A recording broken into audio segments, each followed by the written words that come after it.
Hello everyone! Welcome for today's topic, evaluating oneself as an effective communicator.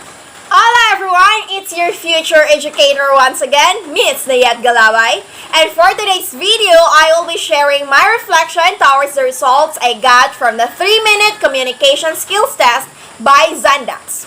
Communication skills that have a big impact in everyone's life and in everyday basis. That is why it is important to know if you have the qualities of being a good communicator.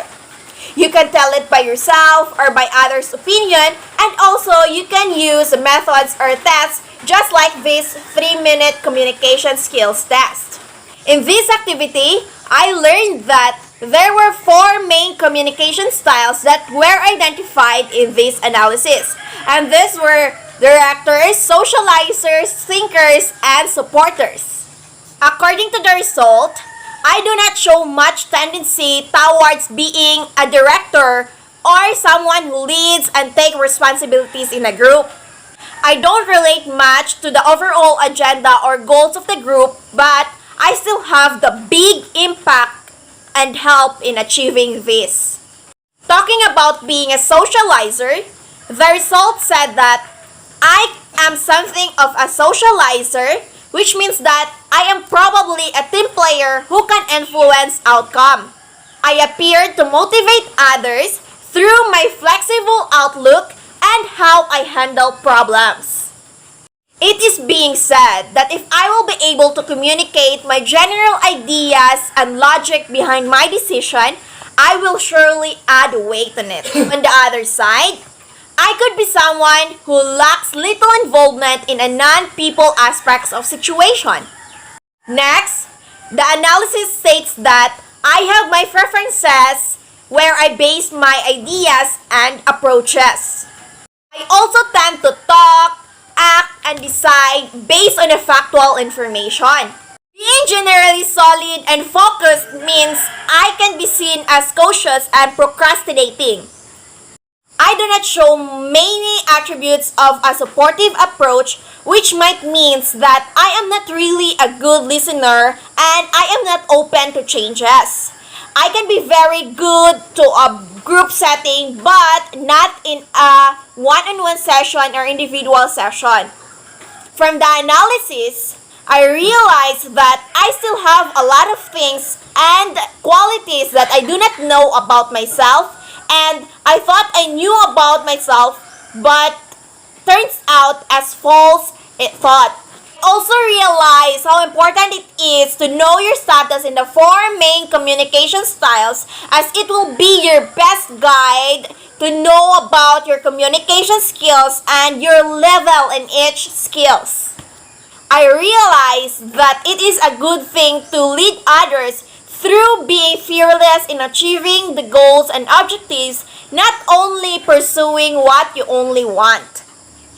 I also realized that it is a good thing to welcome changes and new ideas which you can also use or apply to yourself. I also realized that to be a good thinker, you should always think logically and critically. Always seek for evidences to support any actions or decisions to do. Also, I realized that being optimistic, good listener, and shows willingness to help others would always have a big impact and good result.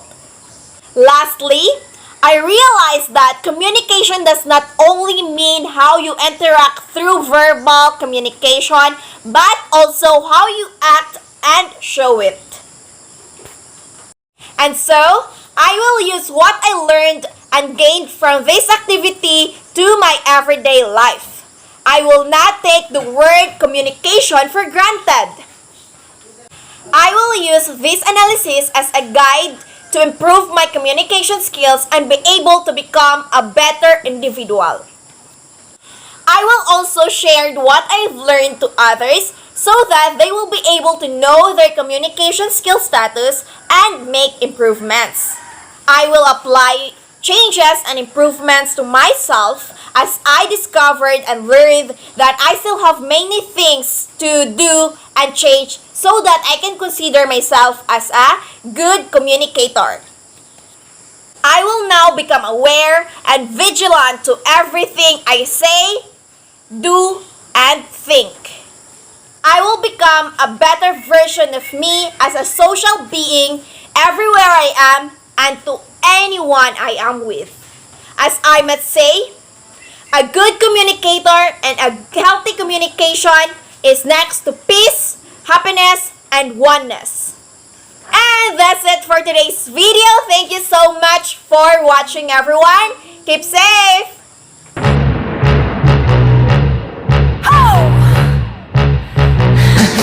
Buy me a thorn before you buy me a rose. Be covered in dirt before I'm covered in gold.